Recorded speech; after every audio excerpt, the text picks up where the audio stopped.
Gunsmoke, brought to you by Chesterfield. Chesterfield packs more pleasure because it's more perfectly packed, thanks to Accuray. They satisfy the most. Around Dodge City and in the territory on West, there's just one way to handle the killers and the spoilers, and that's with a U.S. Marshal and the smell of Gunsmoke.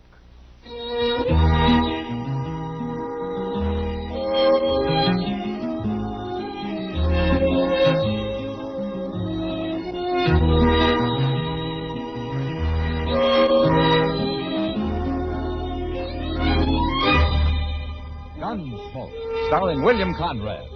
The transcribed story of the violence that moved west with young America. And the story of a man who moved with it. I'm that man, Matt Dillon, United States Marshal. The first man they look for and the last they want to meet. It's a chancy job, and it makes a man watchful and a little lonely.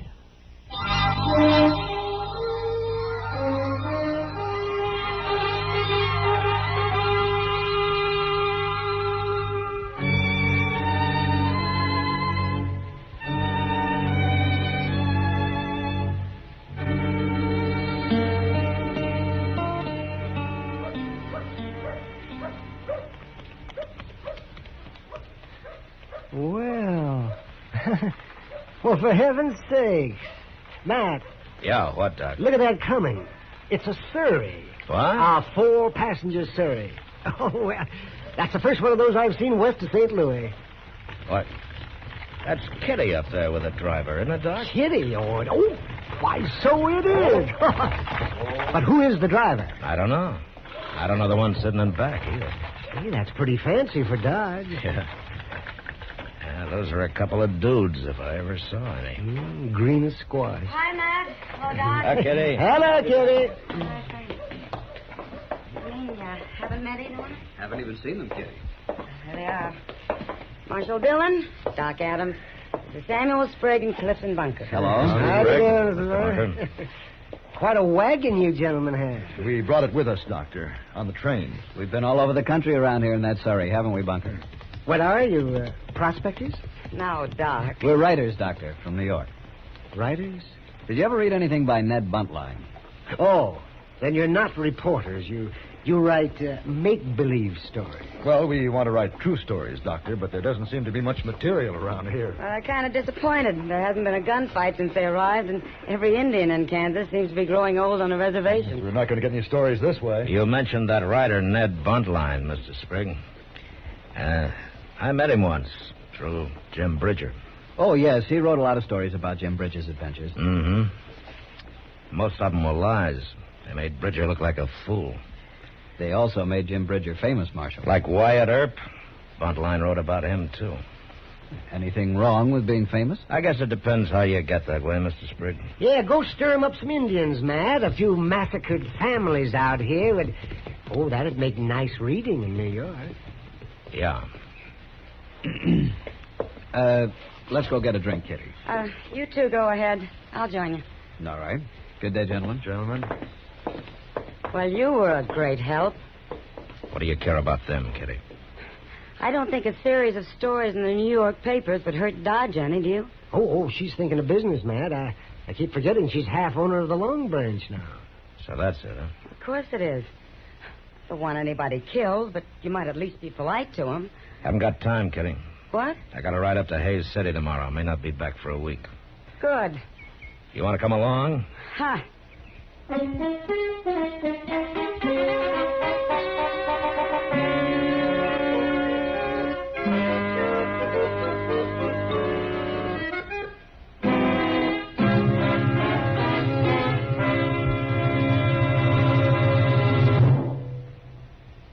Introducing one of the country's best-known jazz musicians and arrangers, Mr. Bobby Haggart. How about whistling along with him?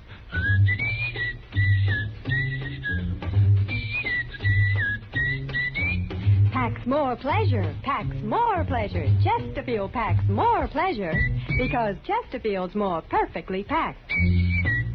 It stands to reason a cigarette made better and packed better smokes better, tastes better, And Chesterfield is more perfectly packed by Accuray. This electronic miracle removes human error in cigarette manufacture. So Accuray Chesterfield is firm and pleasing to the lips, mild yet deeply satisfying. Yes, Chesterfield gives you something no other cigarette can give you. Chesterfield packs more pleasure because Chesterfield's more perfectly packed. To the touch, to the taste, Chesterfield packs more pleasure because it's more perfectly packed by Chesterfield. Mild, yet they satisfy the most.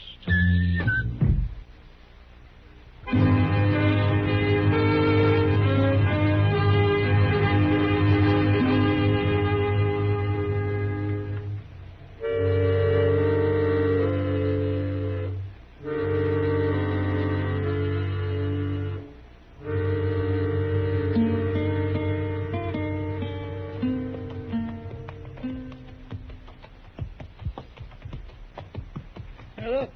That's cavalry up ahead there, Mr. Dillon. Yeah. Pretty sloppy looking, ain't they? Half of them ain't even setting their saddles straight. Uh-huh. Yeah, not that I blame them none. Riding them terrible McClellan saddles. I think they've been hit, Chester. They must have had a fight. Hey, by golly, I think you're right. Let's pull up. Some of them boys is wounded. And look there. A couple of them tied across their saddles. They're dead. I think I know that lieutenant, Chester. Yeah, it's Lieutenant Bain. What in the world do you suppose has happened? Company! Company! Up!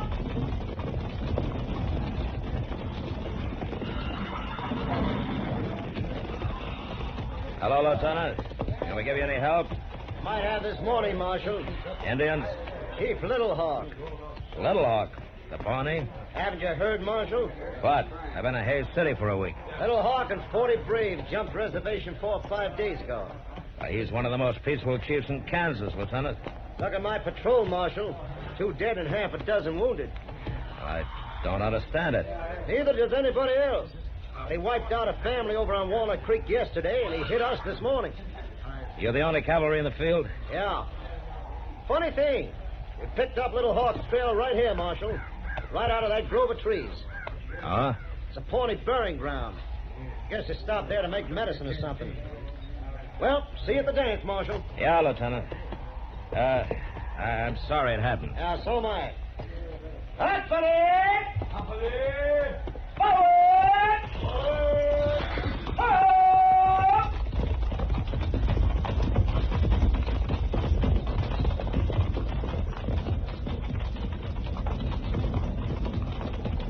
Come on, Chester.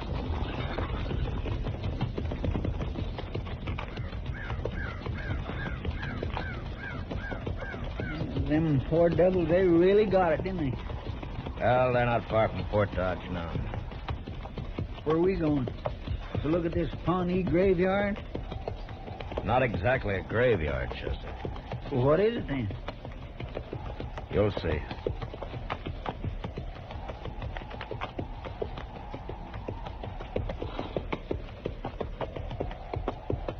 Mr. Dillon, what's all them poles sticking up over there? With them platforms on them? Graves, Chester. Oh, yeah. I've heard of that. They bury people up in the air on them platforms, don't they? Yeah, that's right. But these is all new, Mr. Dillon. At least they're empty. There ain't no corpses laying on. No.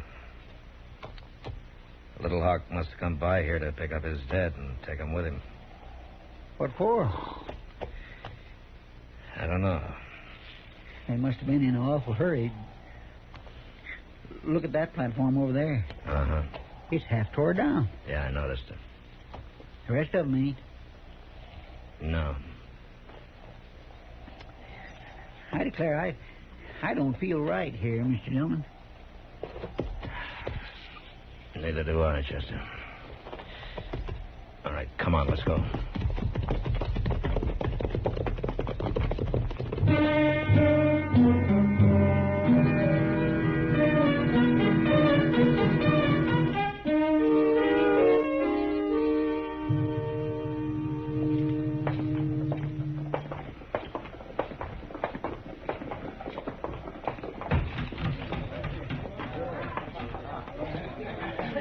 How about the first drinks, Mr. Dillon? All right, Chester.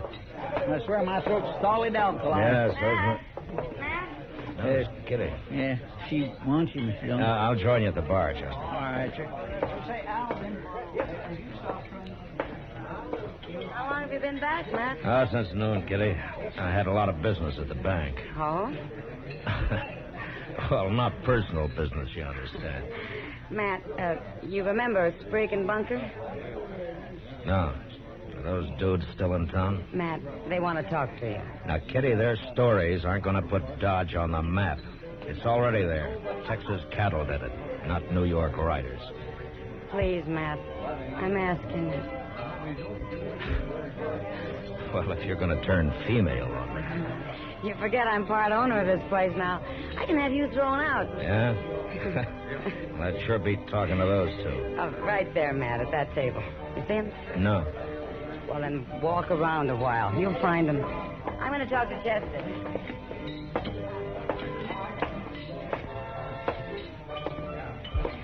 Good evening, gentlemen. Marshal Dillon. Sit down, Marshal. Sit down. All right. Marshal, we've got a proposition to make you. Oh? You tell him, Sprague. Well, Marshal, we heard about those Indians. Some soldiers from Fort Dodge were in here a while ago. And? We want to find them. What are you talking about, Sprague? Well, I don't mean find them exactly, but the next time they attack some settler, we want to be the first to get there. That way we'd really see what it's like, Marshal. Maybe we could even talk to the survivors, if there are any. We'll pay you well. Pay me for what? For guiding us, for taking us there. What do you say, Marshal? You want me to guide a couple of vultures like you? Well, that's uncalled for, Marshal. Why don't you go back to New York, huh? They got plenty of corpses there. And they're a whole lot prettier than anything the Indians might leave for you. Now, look here, Marshal. There's no getting along with him at all, Sprague. Well, you certainly didn't talk to them very long, Matt. Is that my drink, Chester? No, sir, it ain't. No, it ain't. It ain't. It's yours now. Pour yourself another one. I'll buy it. Well, thank you. I don't mind if I do. Oh, Mr. Dillon, look at this little dido Miss Kitty's been showing me. Huh? Well, they had it hung up behind the bar there. See, it's all carved out of bone. Here, let me see that, Chester.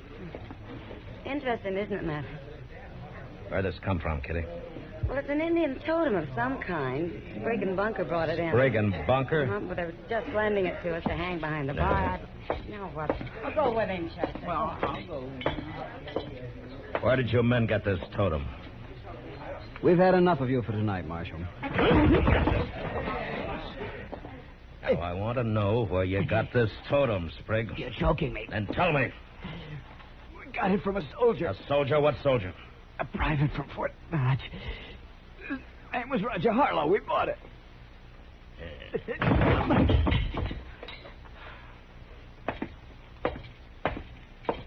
What is it, Mr. Dillon? Chester, we're riding out to Fort Dodge in the morning. And time to wake up Major Honeyman.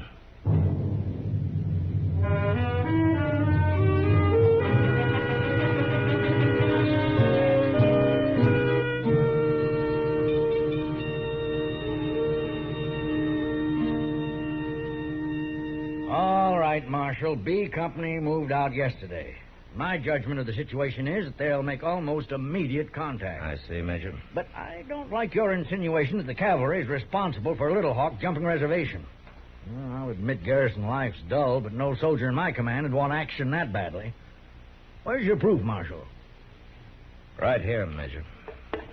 Why, this is a Pawnee totem. It's more than that, Major. It's a Fox Clan totem. Little Hawk's clan. Yeah. Well, I've told you where I think it came from. Now let's get that private in here and settle this, huh? Marshal, I'll feed him to Little Hawk if this is true.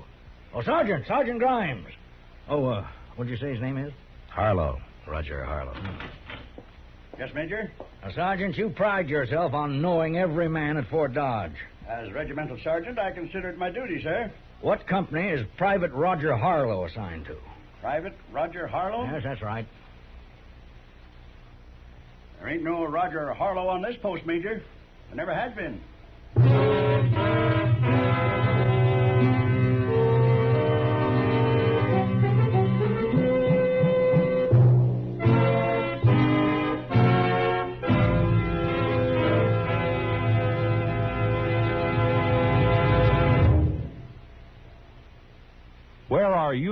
listening to Gunsmoke. In your kitchen, getting ready for Sunday supper? Maybe in your living room, relaxing. Or out driving? Say, be sure and watch the road. But remember, there's pleasure ahead when you smoke Chesterfield. When you satisfy yourself with Chesterfield's better taste and mildness. It stands to reason. A cigarette made better and packed better, smokes better, tastes better. And Chesterfield is more perfectly packed by Accuray. This electronic miracle removes human error in cigarette manufacture. So Accuray Chesterfield is firm and pleasing to the lips, mild, yet deeply satisfying. Yes, Chesterfield gives you something no other cigarette can give you.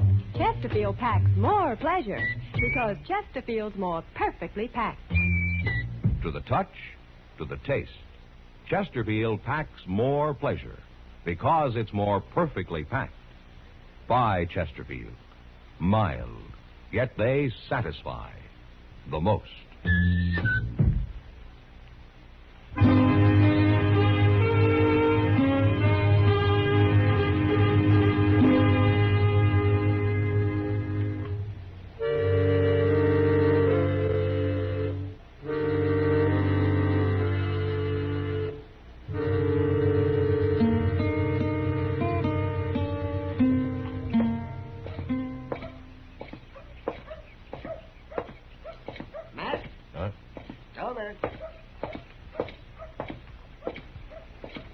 Morning, Doc. Good morning. Did you find Sprigg and Bunker last night, man? No. We finally learned at the stable they drove out of Dodge in that Surrey yesterday morning. You going after them? Yeah. As soon as Chester comes with our horses. What do you think they're up to now, man? I wish I knew, Doc. They ought to be hung. Hey, Doc. Huh? Look over there. Coming into the plaza. Oh, yeah, well, you won't have to ride after them now. No. Them and their fancy Surrey. Yep, that's it. Where you going?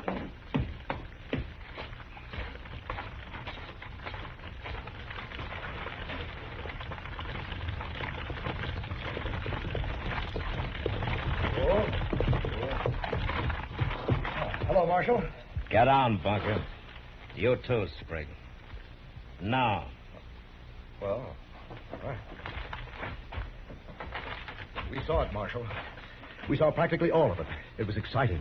And with no help from you either. Oh, it was magnificent. The cavalry really got their own back this time. What are you talking about, Bunker? The Indians. The cavalry practically wiped them out. What? Yesterday, Marshal, just before dark. We were driving along the Arkansas and heard all that gunfire and commotion up ahead. And we got there just in time to see what few Indians were left running for their lives. They killed all but half a dozen of them, and they got that Chief Little Hawk, too. You saw this, huh? Oh, now, Marshal, we wouldn't be making it up, would we? And I might add that it's about time we saw something around here. You know, Sprigg, I was talking to Doc Adams over there when you drove in. You know what he'd like to see? No? He'd like to see you and Bunker hung. What? And so would I.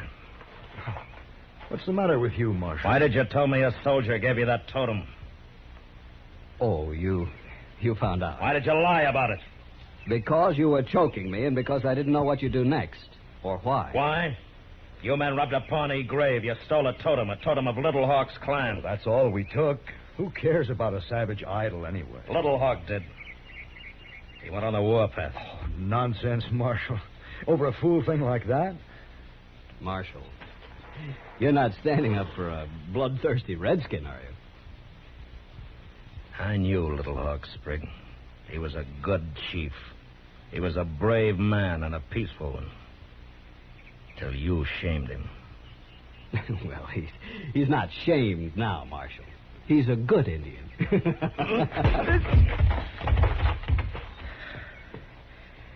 Now, you get out, both of you. You get out today. Enough men have died because of you. And you go back to New York. And when you get there, you write a story about a marshal who'd have liked nothing better than handing you over to Little Hawk. If he were still alive.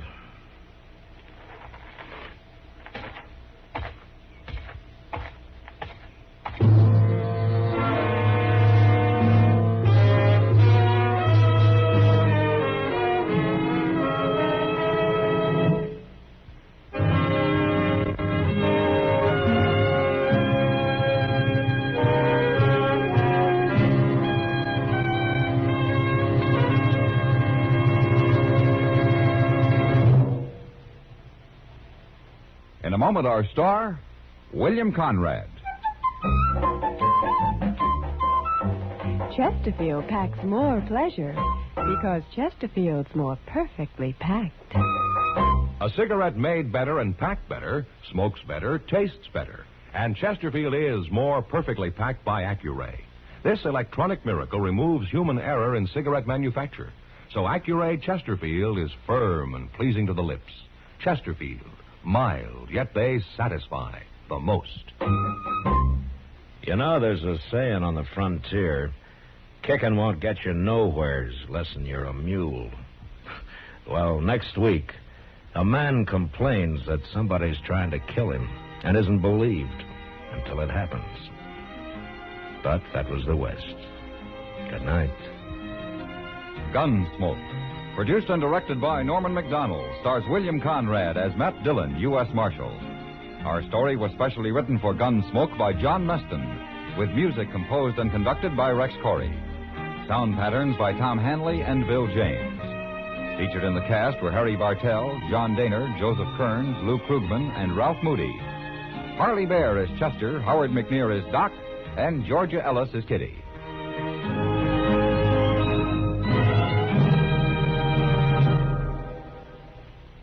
Live modern. Smoke L&M. Live modern. Change to L&M. Only with L&M can you enjoy the full, exciting flavor of today's finest tobaccos through the modern miracle of the pure white miracle tip. So light up, free up, let your taste come alive. Live modern. Smoke L&M.